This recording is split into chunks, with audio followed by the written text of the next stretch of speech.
Ladies and gentlemen, how is it going? Happy Friday to everyone in the Juju gang. Tesla currently sitting at $440 after a large drawdown from all-time high for a hot second, which we had of 480 or whatever it was. So if you don't remember, and a brief recap is basically this. Jay Powell came on stage, lowered Fed interest rates by 25 basis points, and then gave a really hawkish press conference. And that press conference essentially sent the NASDAQ and S&P 500 down 2-3%, pretty much the lowest drawdown we've seen in the index after a post press conference since March of 2020.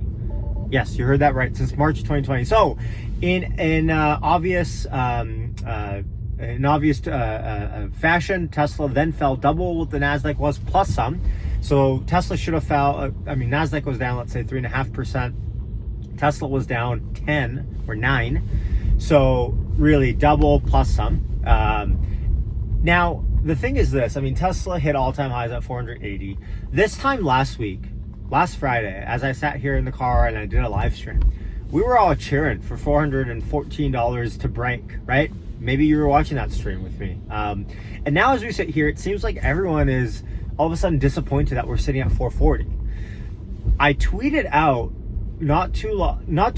actually pretty much close to the all-time highs. I tweeted out and said, even a drawdown down to $411 would still be a healthy pullback and yet still keep us into bull momentum on Tesla.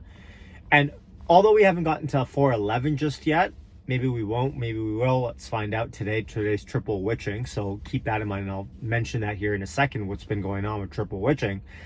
But stocks don't just go up in a straight line, right? It doesn't happen. And pullbacks are a natural part of the process. Not to mention, Tesla's been trading flat for so long, there's going to be a degree of profit taking as we ratchet up. People that have been sitting into the stock for a long time are going to go, okay, well, this was a dog of a stock for the last 2 years. I'm going to get out while I can. But remember, my last video, what did I say? I said the mechanisms by which we're seeing Tesla ratchet up to every day, all-time high, is because of the fund manager FOMO. And today is triple witching, so all 3 sets of options and futures are going to expire today. And today is the day where a lot of rebalancing normally happens. But guess what headline I just read? Like 20 minutes ago. There was this one fund manager who publicly came out and said he actually used yesterday's closing cross instead of today's to rebalance a large portion of his Tesla position. Now that's totally fine. Actually, I saw some people saying how it wasn't legal or whatever. No, as a fund manager, whenever you can get liquidity, you're going to use it, right? But what this means is this: the fund managers that were chasing the stock, the retail investors that were pushing the stock higher, knowing that the fund managers had to rebalance. Remember, a lot of that is hedge fund related, actually. So the distinction here is there's portfolio fund managers like index managers, ETF managers, so on and so forth, mutual funds, and then there's hedge funds that are looking for trades, right?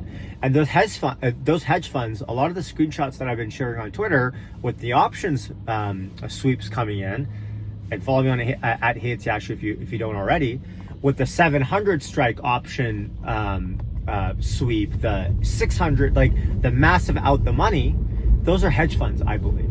Those are hedge funds knowing that these fund managers have to rebalance their Tesla portfolio, and they're making them pay out the wazoo for it.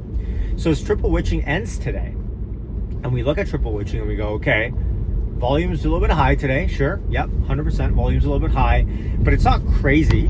Volatility's high, I will say, because we were all the way down to $415 or $420 on Tesla or whatever it was, and now we're at 440. Volatility's high. What happens at the closing cross will be a large group of volume and trades placed right at what's called the closing cross. So a lot of these fund managers are going to rebalance their portfolios right at close. What happens into next week? So next week is a little bit different. Now the dynamics are changed. Now all of a sudden you don't have all these portfolio managers looking to rebalance their Tesla positions. Now you have general institutions probably holding their Tesla positions, hedge funds potentially looking at an end of year Santa Claus rally potentially for Tesla. But remember, the mechanism by which what we saw, this huge spike, is almost over. So, okay, just like how I said it last month, that look, watch out, window dressing is going to happen. Like, this is the week for window dressing, maybe next week. And then as we approach the new year, the entire dynamics of what Tesla is going to do is going to change. And, you know, we'll talk more about that in a different video. But that's kind of where we're at the moment. Everyone and their mom thinks that crypto is crashing Tesla, and there could be a degree of weakness correlated there for sure. But at the end of the day, look, we're at $440. When Trump got elected, we were at 2 something. Not everything goes up in a straight line. Not everything is going to be all sunshine and rainbows forever. That's not the way this works. Nor should it. But at the end of the day, I mean, can we really argue with what kind of a stock appreciation that we've seen in Tesla? Now, I'm still holding some calls, by the way, and maybe to my detriment, because obviously if I could have timed the top, I would have. But what I've done is I've repositioned a lot of my options plays into later months. So I think the earliest I have now is a March or April position, and then June. And then what I'll do is if Tesla is still in an uptrend per the super trend indicator, and that's what I'm using at the moment. If anyone has any other suggestions, let me know. But 411 is the line in the sand on the daily that I'm looking at to say, okay, we're still in a bull trend for Tesla, even though we've seen this violent pullback. It's healthy. As long as we close above on the daily level, above that super trend indicator, and I talk more about that on live streams, so hit subscribe for that. But as long as we stay above that, our weekly is far and away in a weekly buy zone, right? Our daily still is as well, $30 lower than where we sit right now. The hourly is a little bit different, and I talk more about it on Twitter, but I won't bore you on that. But the general macro is, okay, Tesla is still in an uptrend.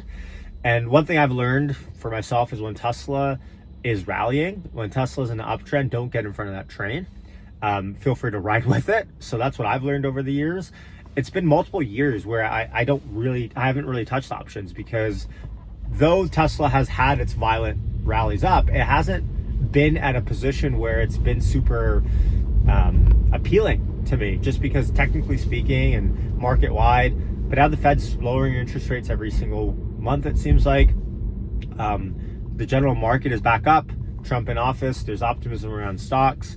It seems like all tides are going to lift all boats here. So anyways, that's my update for today. Whoa, voice cracking up. Hit subscribe for my high voice, and I'll catch you guys in the next one. I hope you guys have a lovely, happy, healthy weekend. Try to enjoy it. Like I say after live streams on Fridays, and I'll say to you now, look, keep everything into perspective, right? Where we're sitting at right now is just, I mean, nothing short of incredible if I asked you this 3 or 4 weeks ago. And if you say otherwise, maybe you're not being totally intellectually honest with that. And another reminder, I mean, look, if you don't have your health, nothing else matters. So but definitely prioritize your health this weekend. Go for a walk, go to the gym, go read a book, mental health too. Do whatever you need to do, because at the end of the day, nothing matters if you don't have your health.